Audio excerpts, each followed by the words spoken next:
Mama here up there? Hey, you watch your mouth. Is that her? I hear her voice. You watch your fucking mouth. Mm. Don't make me call Ginger. Is your mom wearing them scrubs I like? The blue Is ones? your mom got that lotion scent that I love to smell? Vanilla creme? Vanilla creme. I gave her that vanilla creme one night when I was like 16. She came in to tuck me in. Her and Stacy back to talking about back. your own mom right now? That's Talking crazy. about Nick's Weird as mom. hell. Y'all doing that shit in Georgia. That's weird. Miss Ginger. What's that, Georgia or Alabama you live in? Live in goddamn Alabama. He lives on the line of Alabama. Yeah. I damn sure live on the line, and they're damn sure some cousin fucking Khabibs out here. I can tell you that much. Are you ready? Yeah. Hey, pussy, are you still there? I actually admire that you can actually be this fake. And like when the TV comes on, how you can just change. You're the scum of the earth. You don't doubt me, I couldn't do it. The odds that I couldn't do it. Look at me now. Lebanon, headshot, that's it. Yes, sir. I can't fucking get enough of the intro, bro. We're fucking back. Welcome back to another episode of Over the Octagon 299 UFC 299 recap. We're fresh off from last night. Yes, unbelievable card. If you're not already subscribed to the YouTube channel, like the video, leave a comment, tell Dirty he's fat and smelly. Yeah, fatty. But yeah, let's get into it, man. What do you guys? What do you want to? Where do you want to go first? I mean, there's just so first much of all, I could definitely fight in the UFC based on my kicks last night. The performance that I put on, Sean O'Malley's head better watch out, bro, because it's fucking getting fried. Those head kicks you were throwing looked pretty good. I'm a top 5 striker in the UFC, bro. Best believe it. Man, nah, boys. Early prelims. I mean, anything exciting in the early prelims outside of the fucking walkout from Poirier coming out, doing a fucking bunch of dances and crazy shit and getting the knockout or the submission. Yeah. Robellis, the fucking Despain. Those are the only two that I was going to talk about. Well, actually, no. You know what? The whole fight was Joanna Woods' retirement fight, getting the win too. Yeah, she looked good. We have a new fucking Borat Kazakhstan guy. Asu Almabayev, 19-2, win over CJ Vergara on the early fucking guy. This guy Murky had the nerve last night to compare his fighting style to Khabib's. I felt like this guy struck way more than a daggy wrestler. Not really. He was holding down. He was spamming takedowns a little bit. Maybe not as much as Umar. Okay, yeah, he definitely did. He spammed 14 takedowns in that fight and got 9 of them, though. I mean, but he still threw, 100 plus punches. So absolutely, I'll take that all day. But yeah, Despain. Let's just talk about that. Yeah, let's talk about Robellis Despain. This guy is a fucking monster. Yep. 6'8" wingspan, right? No, a 7-foot wingspan. He has an 84-inch reach. 86-inch reach. Yeah, I don't even know how that's possible. Well, John Jones is 84. I think John Jones has like the 84 and a half. He's like the second or third highest wingspan reach. Or wingspan.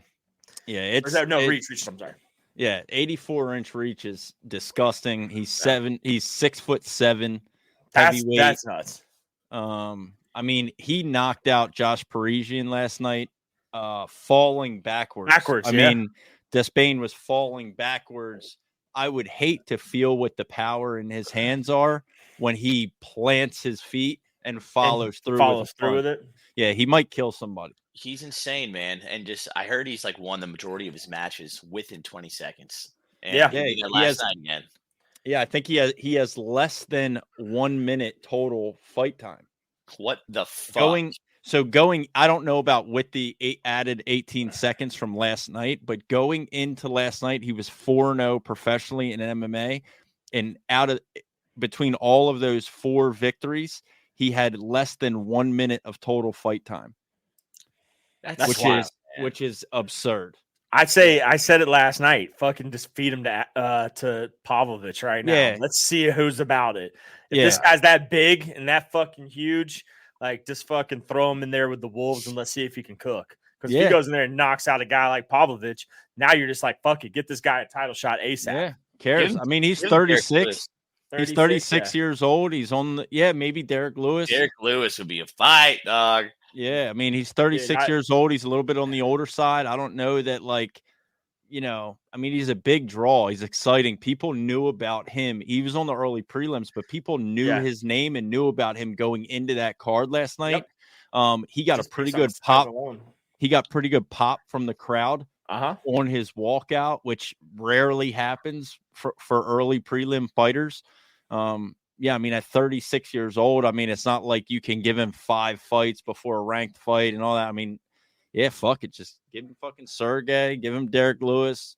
I don't think Derek Lewis would be a good fight for him, to be fair. I mean, he's going to want to stand. Derek Lewis ain't going to grapple the guy, and he's not going to grapple Derek Lewis. They're going to stand and bang. That's not good for Derek. Not for Derek Lewis, bro. Yeah. This guy, nobody but a guy like Pavlovich should stand and bang with this guy, or Tom Aspinall, or a guy who can fucking strike and yeah, Sergey would definitely be a better matchup. That's just so crazy of a rank. I mean, Cyril Gahn would be a good fight, I think, for him too. Yeah. Like anybody in the top 5. I just don't think Derek Lewis is ready for that fucking business. He needs to fight people. I mean, Avasa, not fucking this guy. Oh, actually, no. He should fight DeLima.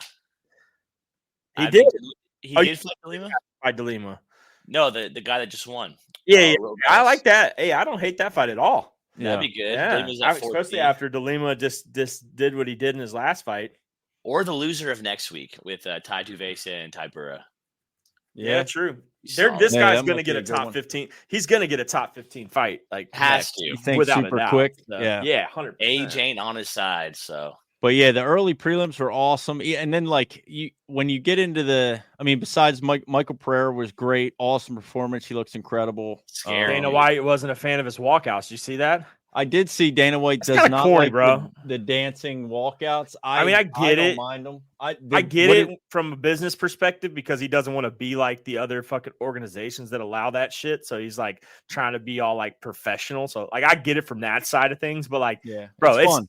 Like, okay, Pereira didn't even fucking.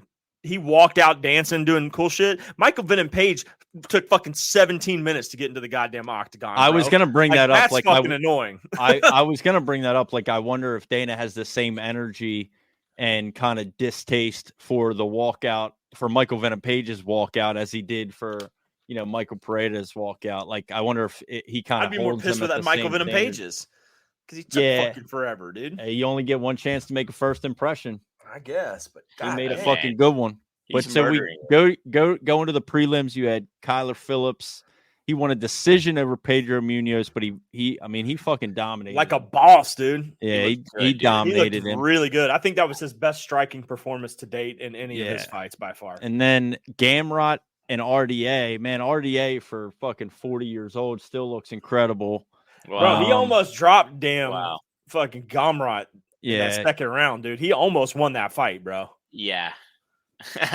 You can't take that away from RDA. I don't care how old he is. He looked against a guy like Gamrot. He looked really good last night just to be 40 years old, dude.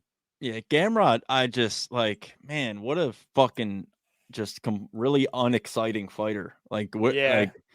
Like nothing about that shit. Yeah, nothing about that fight last night was like, man, I can't wait to see fucking Matisse Gamrot fight again. And then he challenges Islam, dude. Like, because they're wrestlers. And he's like, my wrestling's better than your wrestling. We can touch each other's dicks. Yeah, poke. We can smell each other's buttholes for 5 minutes. Yeah. Nobody wants to 5 rounds for 5 minutes. And him wrestle. Fuck no. I want to see him get head kicked to sleep. Yeah, that was a little. That if I had to say any fight on UFC 299 was a fucking snoozer, it was Gamrot RDA. Facts.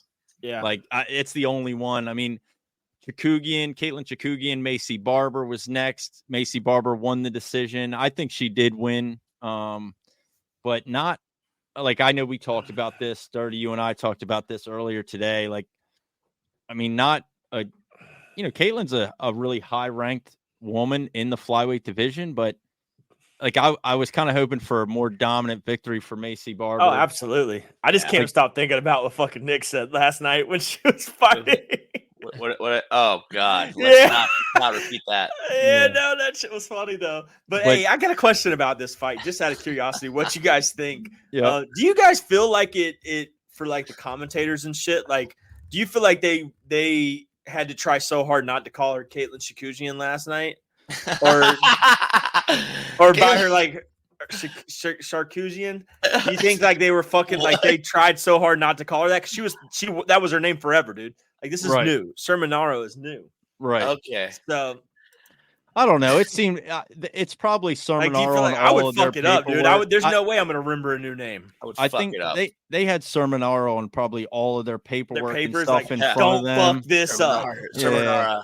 I don't think they messed that up at all.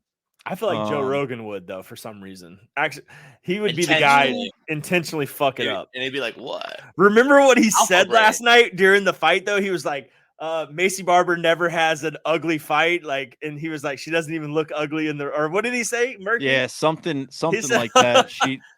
She likes to make the fight ugly. Yeah, and then it was like, but she doesn't like, look ugly. She's not ugly though, but her ass is fat. Yeah. Imagine if that's what he said. That would have been incredible. She had a wagon. I mean, Caitlin Shakugian or Sermonaro is kind of charcuterie board. She's on the older side. She hasn't fought in a while. I mean, I'm surprised John Anik didn't drop this little fucking anecdote last night, but she's coming off 2 miscarriages last year.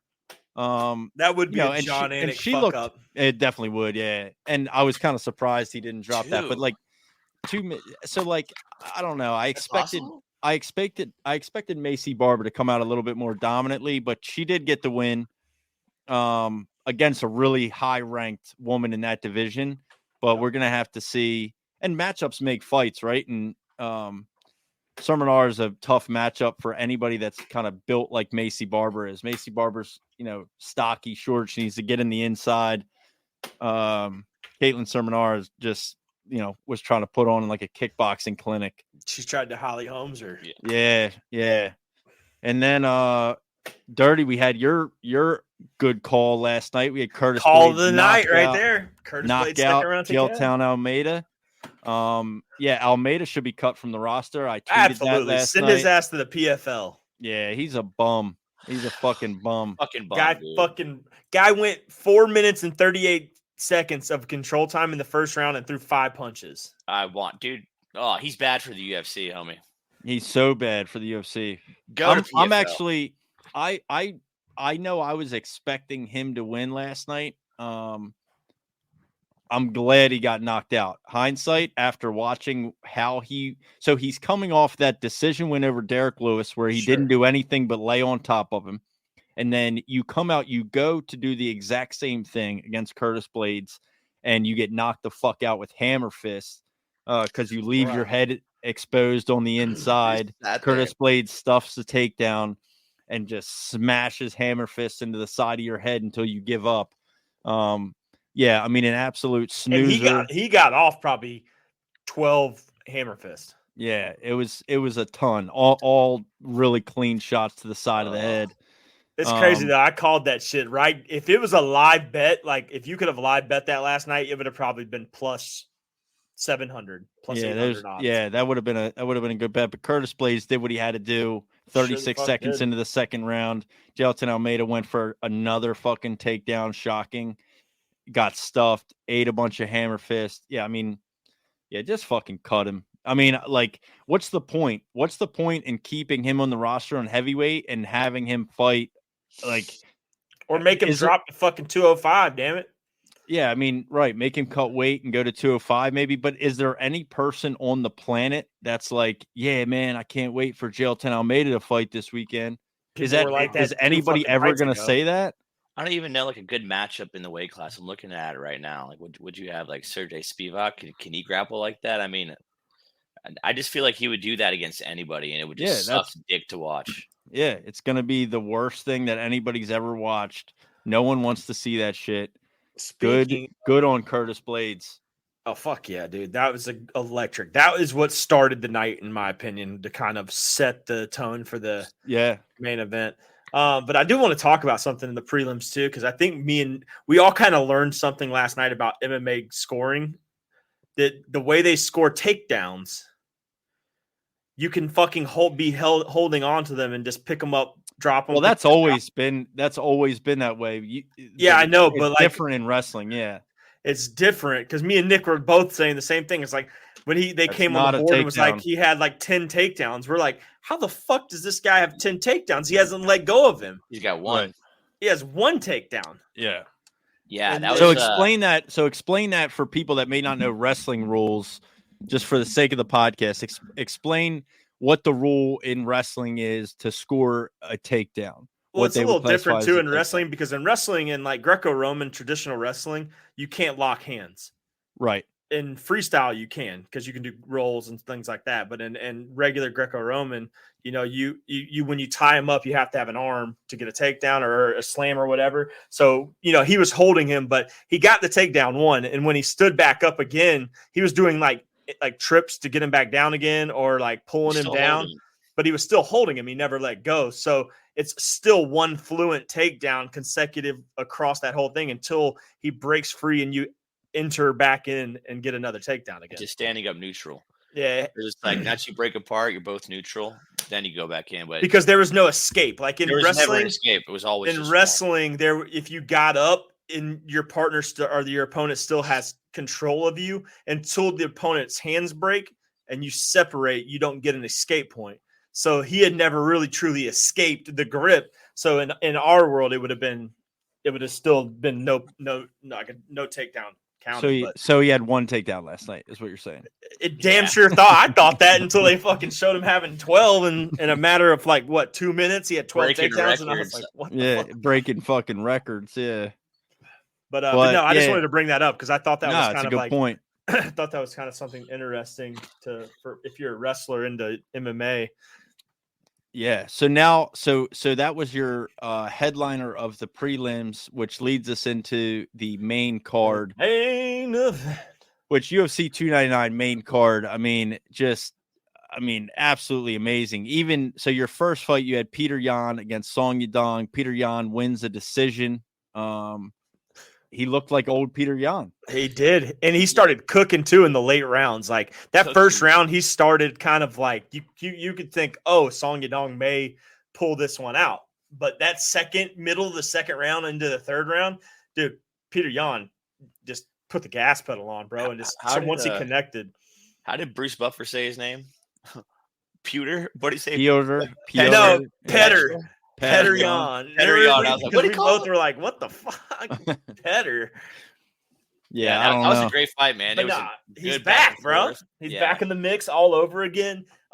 Maybe that's what he needed for his mental. I mean, maybe this is really good for him. It could be really good because now he's kind of back in the mix again. He was on 2 losses, and maybe he's had a bad kind of mental. He was in not a good mental state, and now he's back.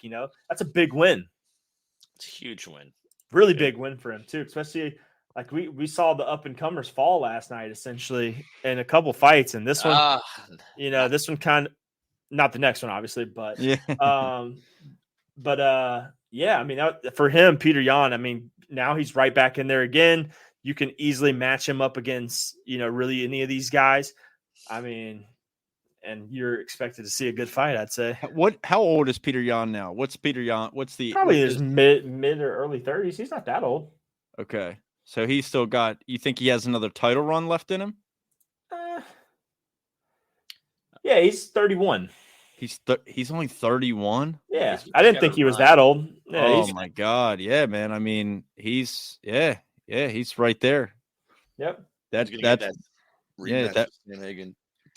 Yeah, he's gonna, we'll have to see how this all shakes out. We'll talk about it once we get to the top of this card, obviously, with the bantamweight title fight. Maybe the winner of Cody Garbrandt and Figgy. Yeah, that could be good. That could be really good. Give one of them Peter Yan. Garbrandt's looking to make another run himself. Damn, I fuck with that. Yeah, that would be good. Good fight. Figgy's a former champion. Yep, moving up a weight class. If Jan's he gets the win over Cody. Peter Yan is a former champion. Yeah, that could be a great fight. So then we had Your first kind of highlight knockout of the night, you had Gilbert Burns, Jack Della Maddalena, JDM knockout round 3. Gilbert Burns, I mean, and he fucked him up. Yeah, he left no doubt. I mean, he was losing the fight.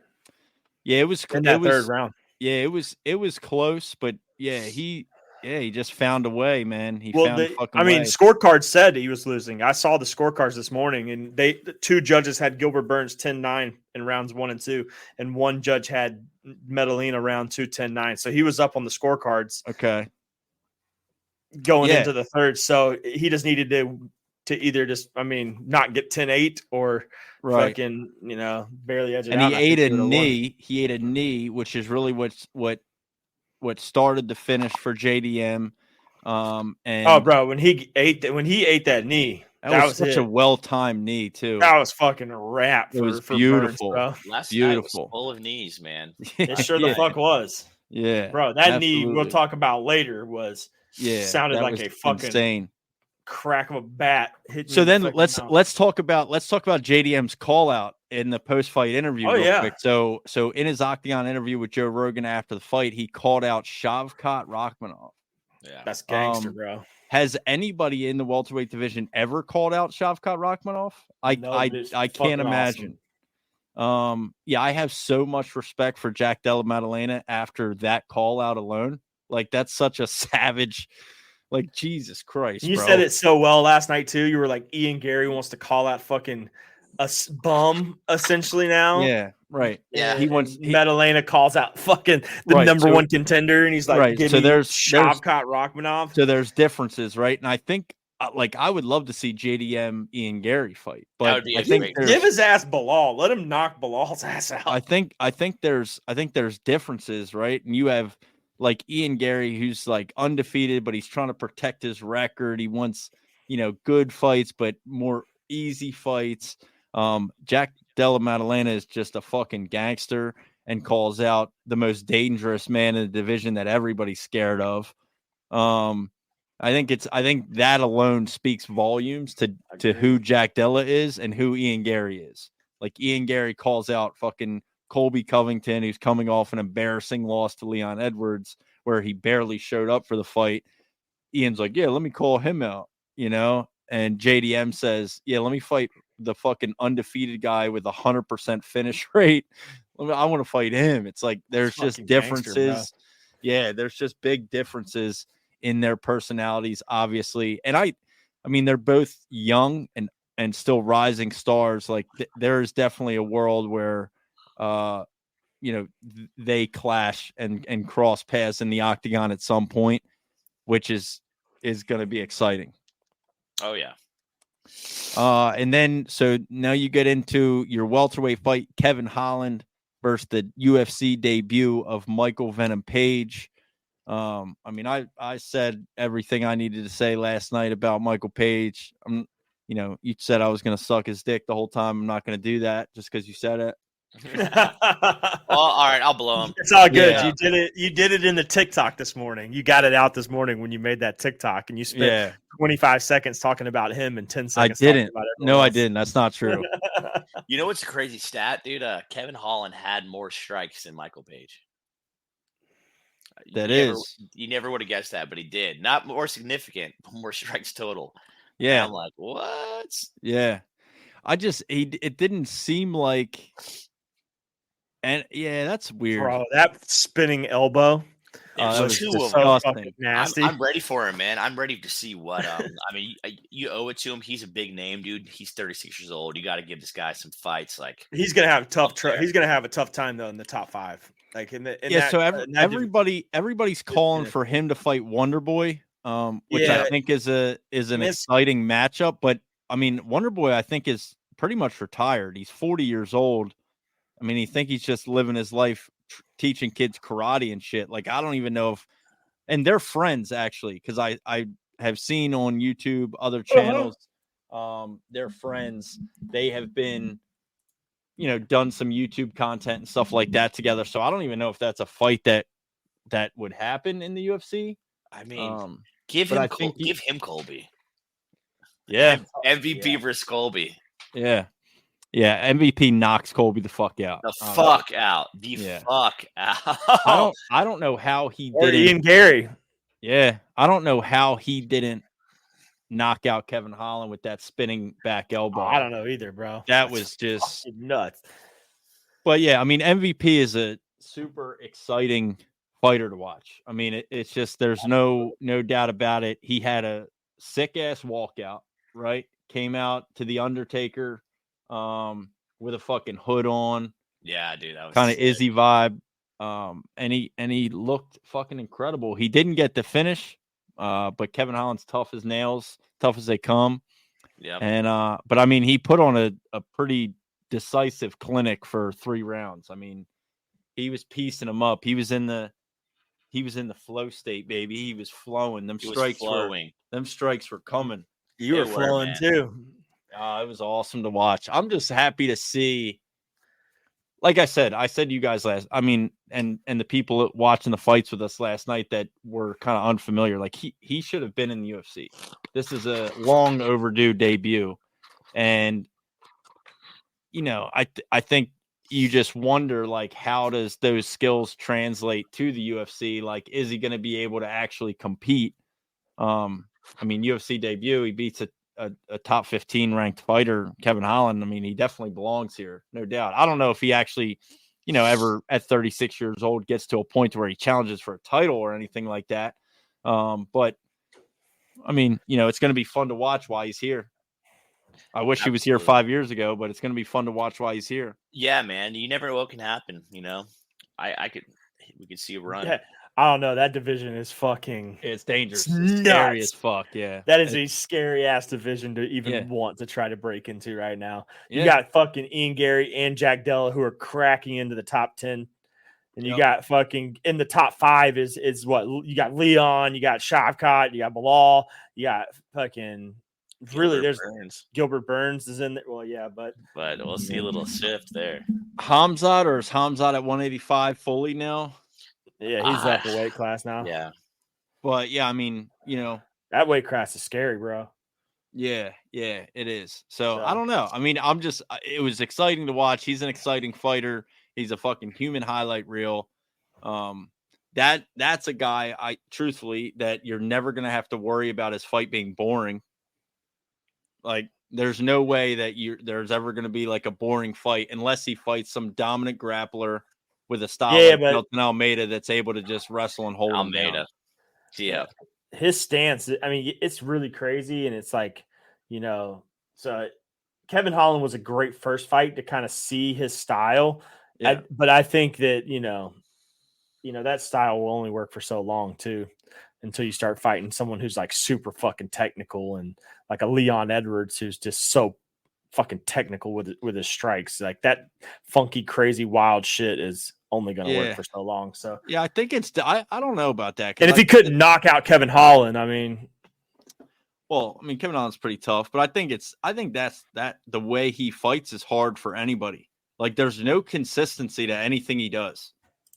Yeah, so, true. But you got to let him get in there to do that to you, though. If you don't engage in his shenanigans, it's like you can maneuver around that kind of stuff. How? I mean, not much people have just figured it out yet, man. I mean, yeah. I mean, what do you mean by not getting in there with him? Like not engaging with him? You have to engage with him. Yeah, but you do. But if you do it in a technical fashion, like Kevin Holland wasn't technically fighting him. He was going in there and they were fucking there's points where they were trying to bang and do fucking close combat with this guy fucking floating like damn Muhammad Ali out there, just doing spinning elbows and shit. Like any smart fighter is going to either try to grapple him or fucking play a distance fight with him, which I don't think playing the distance fight is the way. Like, I think that's how you lose that fight for sure. He's going to fucking beat you up. But I think a dominant grappler, somebody that's able I'd like to see him go against someone who can grapple and strike. Yeah. If you can close the distance on him and dominate him grappling, but like that's been the blueprint to beating him his entire career. And like even Kevin Holland tried. Kevin Holland is a fucking good grappler, bro. He's a black belt in jiu-jitsu, a legitimate black belt in jiu-jitsu. I think he beat Jack Della their last fight, Holland versus Jack Della. Yeah, everyone's that one was super close. I think Kevin Holland won that one, and now we're thinking Holland's up here. Or where's MVP? Because MVP would have beaten maybe both of them. Yeah, I do think he's better than you're giving him credit for, and I think that style is a lot more difficult for people to deal with than you think it is. I think it's a whole different thing you watch on tape, and then you get in there with somebody that is so inconsistent, so unpredictable. Like, how do you set traps for him? I would be diving on his ankles. That's it. I would not want to be farther away from him. I want to be as close as possible and you got smother him. Yeah, you'd have to wrestle him. You got to close the distance. You got to try to out grapple him, and then maybe submit him. I mean, that's how he's lost fights in the past. So I'm just more or less looking at it from like a top 5 perspective. Like him going in, anybody in the top 5 is capable of fighting Michael Venom Page's fighting style. Yeah, I mean, the thing is, Jack Della beat Gilbert Burns, who's top 4. Number 4. I mean, there's room, bro. There's room. If Jack Della's getting there, there's room for him as well. Yeah, we're gonna have Colby's to see. Still there, right? We're gonna have to see how it all shakes out. Like I said, he's 36. I don't think there's any. Yeah, that's what I'm saying. Age is not against him. I don't think there's any serious title like run. I don't see that actually happening, especially with all the other killers in that division. I don't see that happening for MVP, but I mean, like I said, I think it's going to be fun while it lasts. While he's here, the matchups that he's, fights that he is going to have in the UFC in the future, I think they're all going to be fucking fun to watch, and exciting. And like you come in your debut against the top 15 guy, what was Holland? It only 13? It only gets 13. It only gets harder from here. It only gets more exciting from here. You know what I mean? So yeah, I'm excited, man. And then, all right, let's get on to your lightweight co-main event. It was scheduled for 5 rounds. God, Dustin Poirier did not need 5 rounds. Fuck no, he didn't. He got to knock down every round, bro. Yeah. Even when he was losing in the first, he still fucking said, "Hold on, dude, I'm Dustin Poirier. Let me just bow your ass real quick," because he knew his style coming into. He knows this guy loves to. When Benoit Saint Denis sees a weakness, his kill instinct is fucking boom. He goes for it, and he was expecting that, dude. Dustin Poirier is great. The guillotine thing, I agree with his coaches. That takes so much effort to do that, man. He was winning the striking battle, like he didn't need to. He was winning on the feet. It was almost hindering him, pulling these fucking guillotines, man. But what a beast. He did say in the post conference, he's like, "You only miss the ones you don't attempt." Yeah. But he looked good, man. I love the way he strikes. Dustin Poirier has amazing hands, dude. Yeah. Oh, I know another funny thing too. Last night, if you heard DC, I think it was DC that said it, and he's like, "Oh yeah, Dustin Poirier he's so good with his guillotines. It's like that's one of his best qualities." And John Anik was like, "He's actually never won a fight by guillotine before." John Anik with the fucking check real quick. Wow. John Anik's got Google pulled up at all times. Yeah, I do like DC a lot more now than I used to, and I do appreciate him as a commentator, but that motherfucker commentating talks out the side of his neck all the time. I think he'd be drinking Charles Barkley and Shaq are a little bit faded during the half times. So he's like, "Man, I tell you what, I love Miami. Yeah. You can always bring me back here." And then Joe Rogan's looking at him like, really? I love the post weigh-in, like the pre and post weigh-in show with him and Laura Sanko and random guests. They get drunk. They'll drink on the show and shit, and then they'll start talking shit. Just like the other day when Laura Sanko asked DC if she looked good, DC was like, "Nah, I don't think you look good." Yeah, He's such a fucking liar. No way. But yeah, man. So Dustin Poirier knocks out BSD. Dustin Poirier not done yet at all. Not done yet. And honestly, maybe fighting for a title next. Yeah, I mean, there's a 70, I would say 70%, maybe 65% chance he could fight for the title next. Yeah, it could be higher than that. I mean, Islam's manager, Ali, said to him at the weigh-ins, if you win, you're fighting for a title in June. Obviously, he doesn't control that.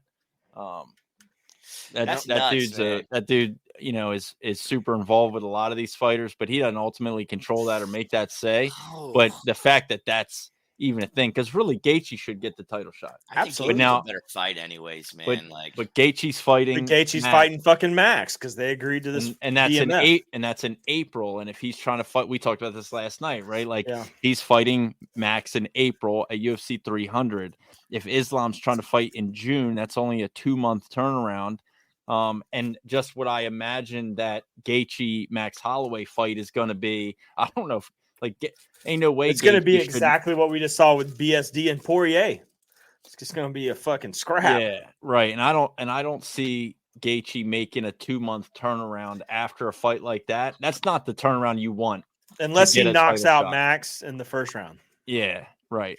Which is unlikely. He gets out of there unscathed. But then, so it kind of opens the door for Poirier to get a title shot against Islam.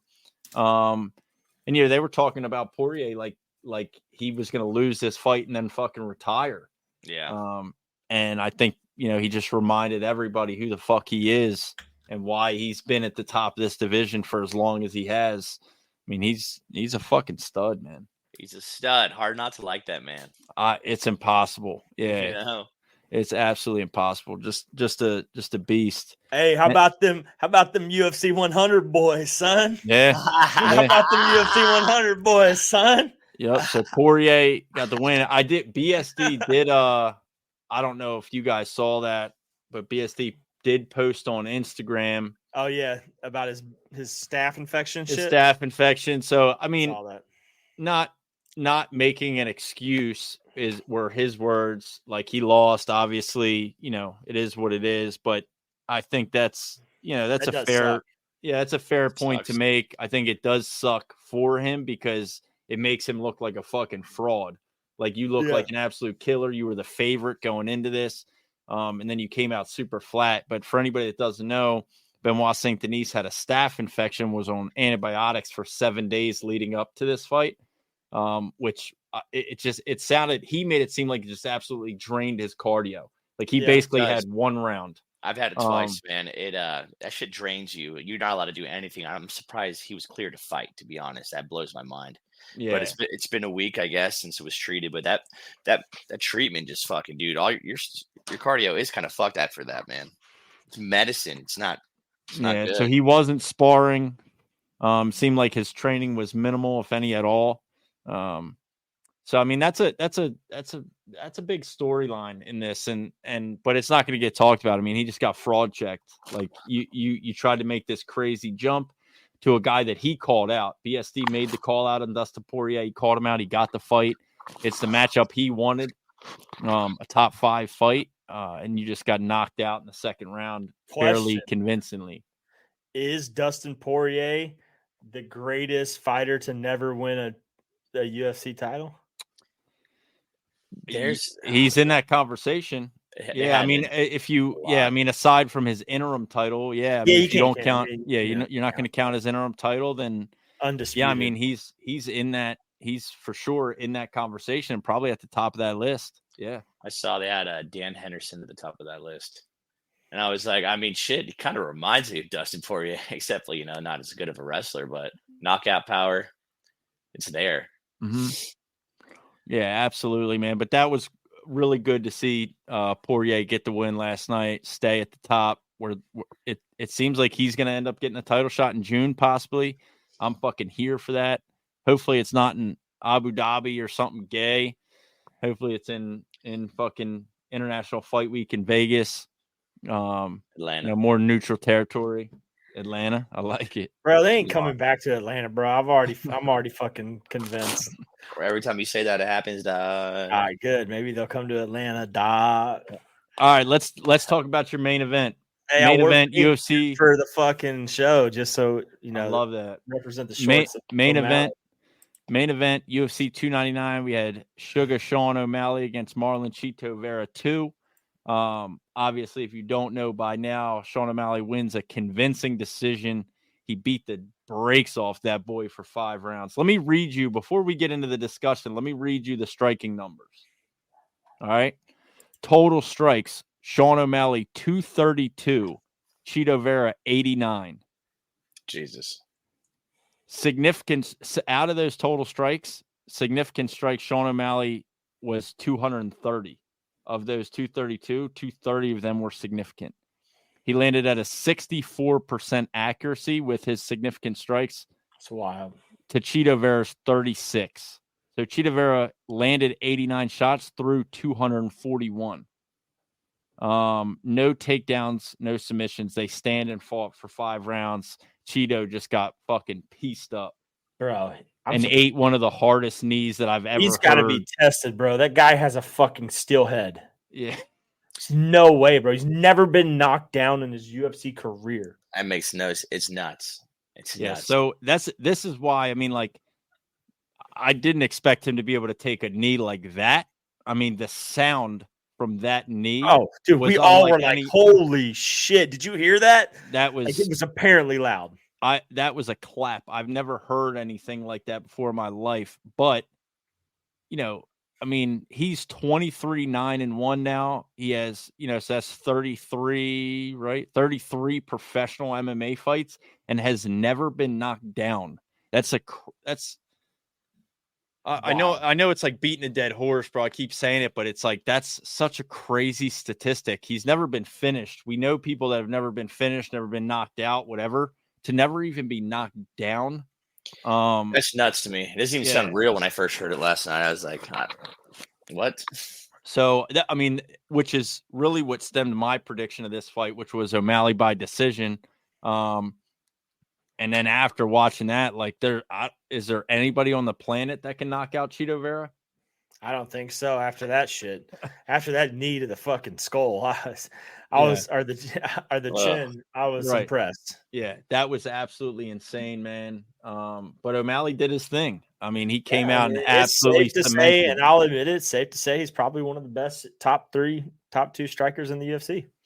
I mean, his striking was just fucking so fluent last night. You finally got a chance to really see him show who he really is. I mean, he really finally got the chance to give him 25 minutes of just pure fucking striking, like a striking clinic. Do you think after that fight last night, going 25 minutes and throwing the amount of strikes that he did and beating Chito the way that he did, do you think that O'Malley's cardio should be in question anymore?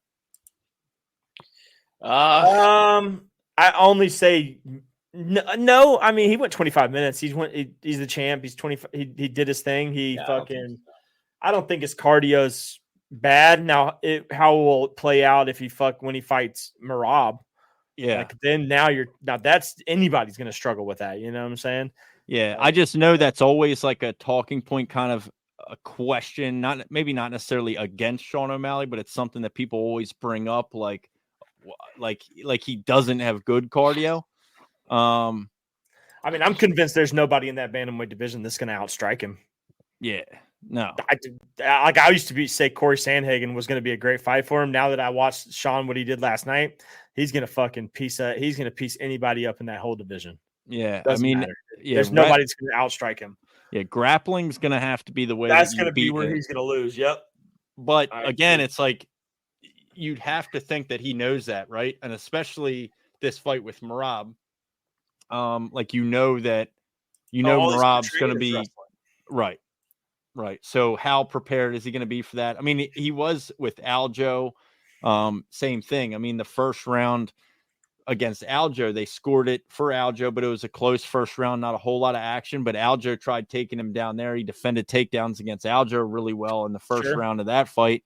You got to think that he knows, not everybody is going to just stand up with him and let him piece him up from distance like that.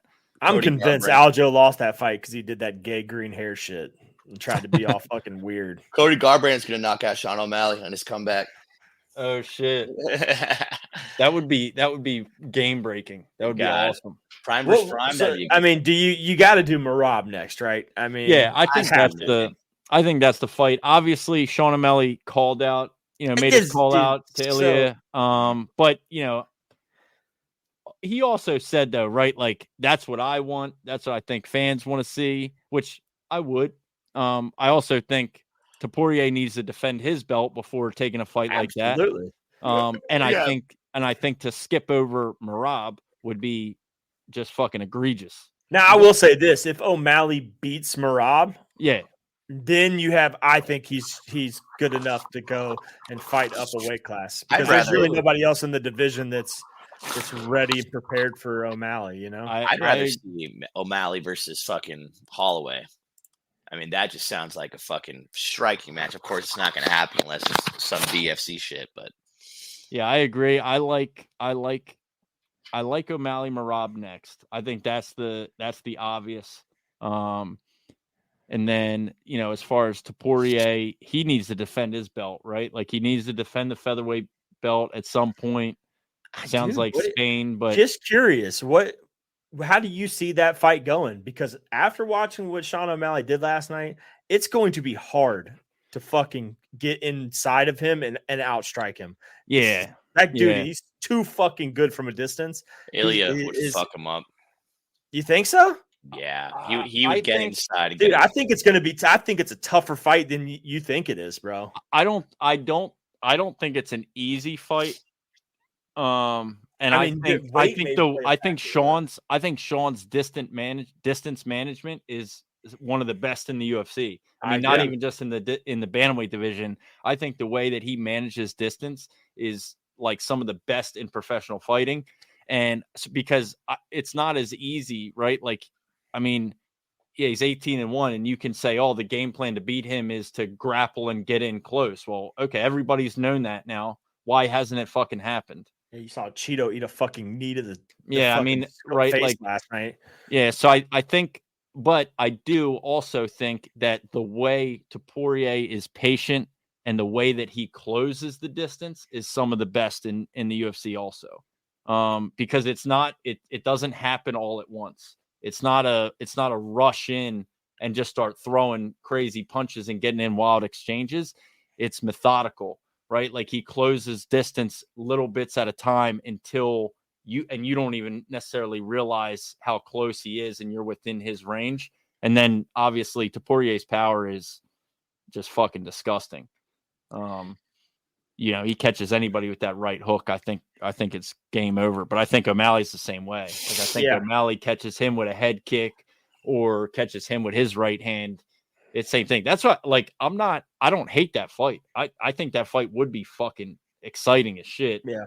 I just think you can't pass up Merab.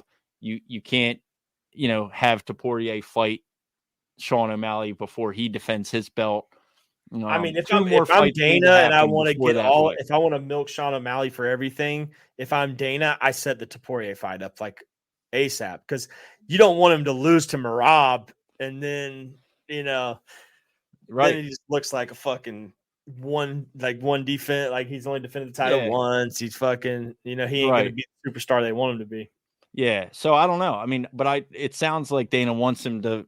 You know, he doesn't like the change in weight divisions thing, and he wants him to fight Merab. So I do think that is what we're going to see next.